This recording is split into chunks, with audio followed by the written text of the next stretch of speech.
Good morning, YouTube followers. All the pictures are always saying to go abroad because it's cheaper, and yet you come abroad and it's not cheaper. It's not apples and oranges. It's like, yeah, it's cheaper if you learn the language, if you lower your standards, if you're outgoing and enjoy personal interaction with the locals, if you have a peaceful disposition.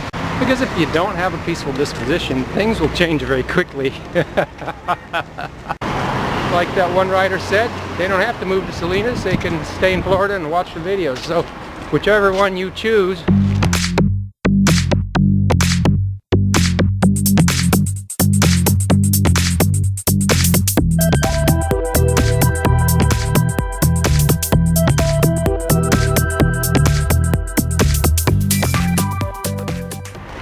There's a big problem. I don't like the word problem, you know, it's not politically correct. Even though problem simply means something that you're supposed to solve. That's all it means. In math class, problem was something you solved or learned how to solve. Nowadays they use the word challenge, which is sort of the same but not quite. Our boots on the ground, our feet on the ground experience has been that moving abroad is fraught with pitfalls. There's a lot of truck wash being slung everywhere all over the internet with people that have vested interests in selling you seminars or funneling you to their real estate offices.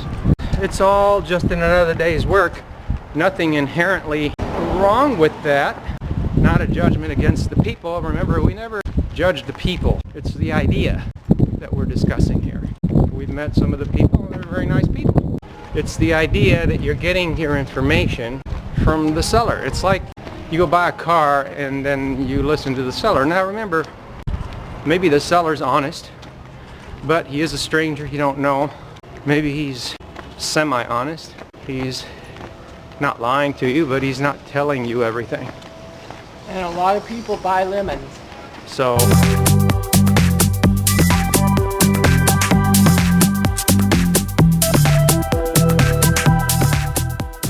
balconies, if you walk under them, people can... I was walking under a balcony. Somebody was sweeping their balcony on my head. He just blew his nose over his balcony. I'm just saying, you gotta be careful. I know in Mexico, when we were in Mexico, in a really nice resort back in the 80s when Mexico devalued their peso big time. It was super cheap. Oh, that's another thing. Back then you had books, Live in Mexico on 600. I was still a businessman back then, so that was really appealing. A couple years later, the books came out, Live in Mexico on 800. Then it was 1,000. Hey, you know the story. But we were in the resort, and there was a floor above us, not a real tall building, it was about 3 or 4 floors. It was beachfront. Every morning the maid would sweep out the balcony and it would fall into our balcony. I guess our balcony was bigger than theirs. I don't know how it was working, but it was just funny. And that was in the 80s. So, you know. We were young, we didn't care then as much. Well, it was like, okay, well, we're on vacation and okay, well, it's once a day. We can, you know, live with it, I guess.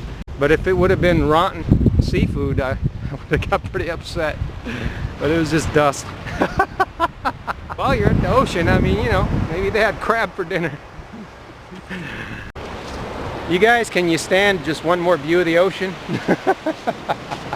What is there to do at the beach? Go to the beach. It's funny because when you don't live at the beach, taking a vacation to the beach is a big deal.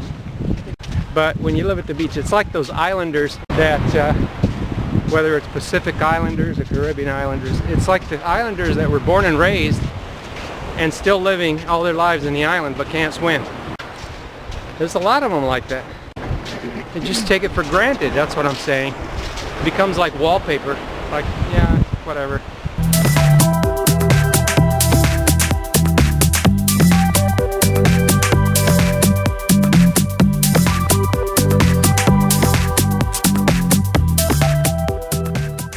When I was 20 years old, I had this dream. You know how it is when you're young, you got these dreams. I wanted to live on an island. That was my dream. Like Robinson Crusoe style, but with comfort.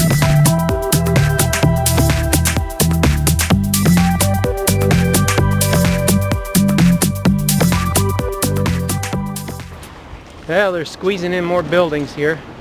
I hope they're earthquake proof, which is another conversation. You guys might be thinking, well, Frank and Angie are in Salinas, it must be safe.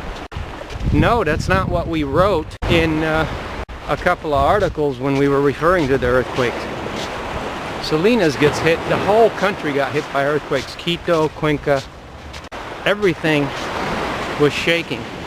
It's just that for one reason or another, it just wasn't, the epicenter was up in the north coast.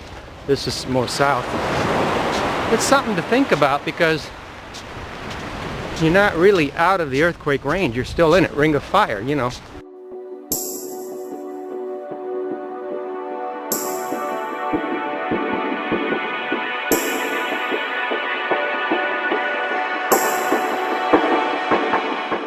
I don't know if these buildings are earthquake proof.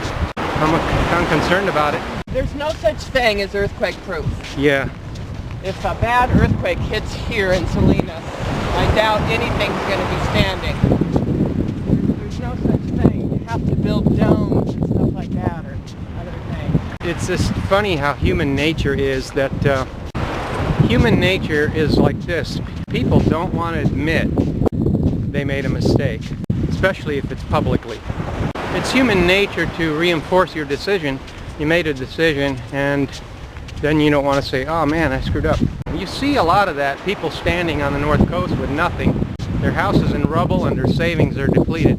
But they're standing there on their blog, you know, with their flag, like the guy that landed on the moon, with their flag saying, I'm standing by my decision, I'm staying. Okay. I mean, I feel for people that have suffered. I wish they wouldn't have suffered, but people do what they're going to do.